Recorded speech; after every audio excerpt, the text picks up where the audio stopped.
여러분 안녕하세요. 임신영입니다. 이번에는 키아리 기형 1형에 대해서 알아보겠습니다. 아놀드 키아리 기형 1형이라고도 하고 아놀드 키아리 증후군 1형이라고도 합니다.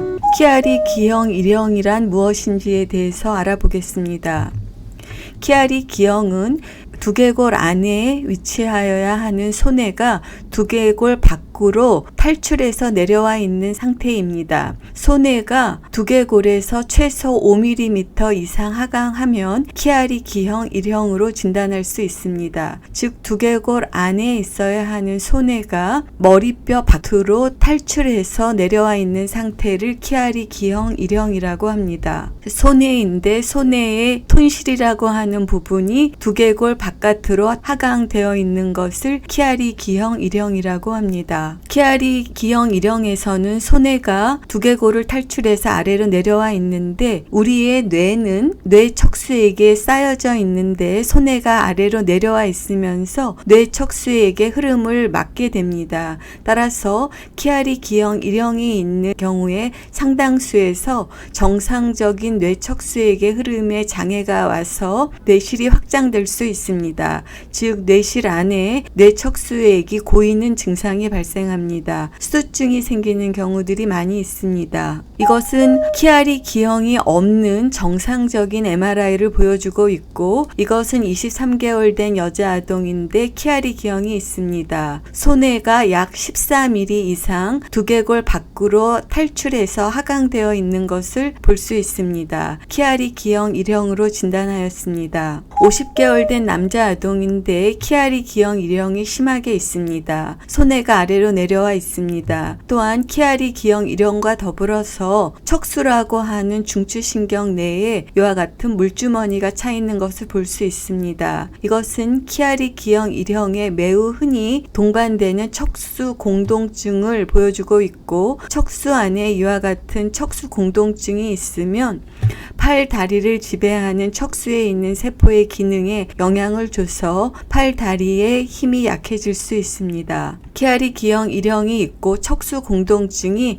경추뿐만이 아니라 흉추에도 광범위하게 있습니다. 키아리 기형 1형의 진단법에 대해서 알아보겠습니다. 키아리 기형 1형의 진단은 MRI로 진단하는 것이고 소뇌가 두개골 밖으로 5mm 이상 탈출되어 있으면 키아리 기형 1형으로 진단할 수 있습니다. 15세 이전의 아동들은 6mm 이상 탈출해 있으면 키아리 기형 1형으로 진단할 수 있습니다. 즉 키아리 기형 1형은 MRI를 통해서 소뇌가 얼마나 탈출되어 있는지를 측정해서 진단합니다. 키아리 기형 1형은 얼마나 흔한가요? 키아리 기형 1형의 유병률이 MRI의 사용이 증가하면서 우연히 발견되는 경우들이 많이 있습니다. 최근에는 키아리 기형 1형은 100명당 0.5에서 1명이 있는 것으로 알려져 있습니다. 비교적 흔한 선천성 기형 중에 하나입니다. 이 아동은 3.8세 된 여자 아동이었는데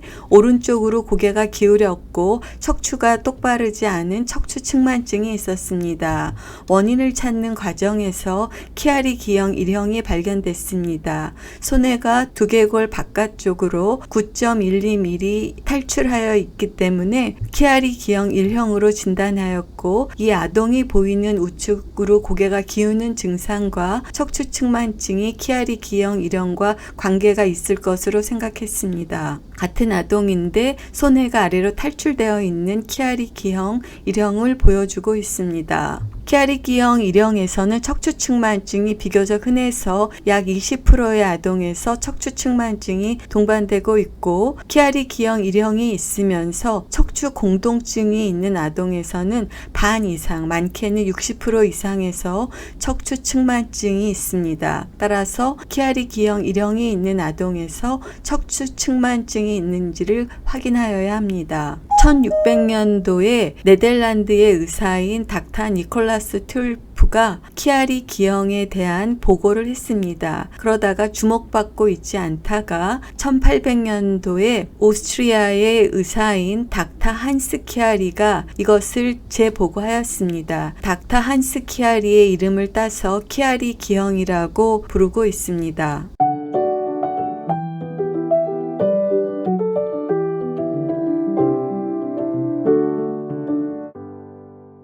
키아리 기형 일형은 왜 생기는 것일까요? 발생 기전에 대해서 알아보겠습니다. 키아리 기형 일형의 발생 기전을 명확히 알지는 못하지만 어떠한 원인이든지 손해가 있어야 할 공간이 비정상적으로 작게 형성이 돼서 그릇보다 그 안에 있는 물건이 더 많아서 넘치는 것처럼 손해가 있어야 할 공간이 작아서 손해가 아래로 탈출한다고 생각하고 있습니다. 또는 공간 자체는 비교적 잘 유지가 되어 있는데 두개골 안에 압력이 높아서 손해가 아래로 탈출할 수 있습니다. 그것은 수두증이 있거나 종양 등이 있을 때 두개골 안에 압력이 증가하면서 2차적으로 손해가 탈출하면서 키아리 기형 일형이 발생할 수 있습니다.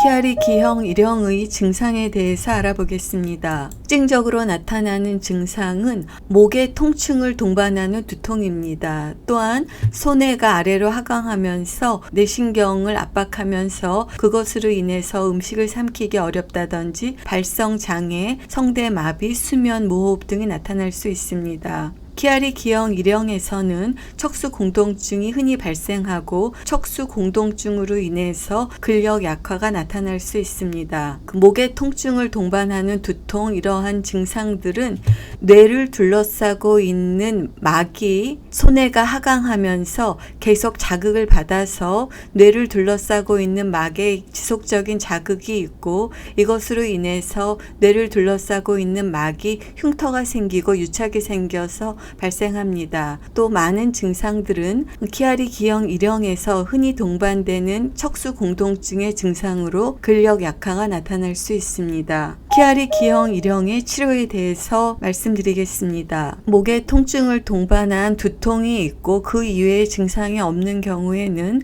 통증에 대한 진통제 등을 사용할 수 있습니다. 그러나 근력 약화나 수두증 등의 여러 가지 증상이 있는 경우에는 수술이 필요한 질환입니다.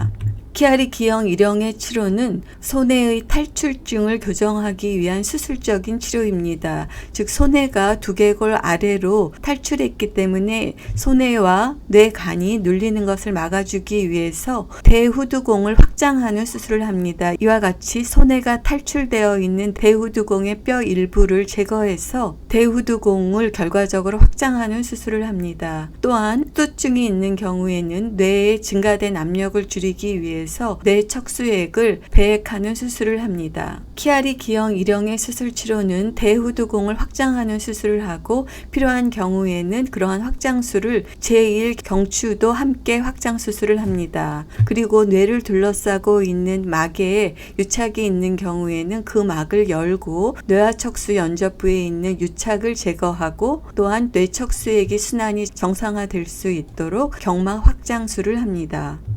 오늘은 키아리 기형 일형에 대해서 알아보았습니다. 키아리 기형 일형이라는 것은 손해의 일부가 두개골을 탈출해서 5mm 이상 내려와 있는 것을 키아리 기형 일형이라고 합니다. 진단은 MRI를 통해서 5mm 이상 하강되어 있으면 진단할 수 있습니다. 키아리 기형 일형은 MRI의 사용이 보편화되면서 더 많이 발견되고 있고 100명당 0.5에서 1명 정도로 진단됩니다. 왜 생기는지는 잘 알지 못하지만 선천적으로 손해가 위치하는 두개골의 크기가 작아서 발생할 수 있습니다. 또는 두개골의 부피 자체는 잘 유지되어 있다고 하더라도 수두증이나 뇌의 종양 등으로 뇌 안에 압력이 높아져 있는 경우에 2차적으로 손해가 두개골 아래로 탈출해서 발생할 수 있습니다. 증상은 목의 통증을 동반하는 두통이 가장 흔한 증상이고 손해에 의해서 뇌신경 등이 자극을 받으면서 여러 가지 증상이 나타날 수 있습니다. 또는 키아리 기형 일형에서는 척수 공동증이 흔히 나타나고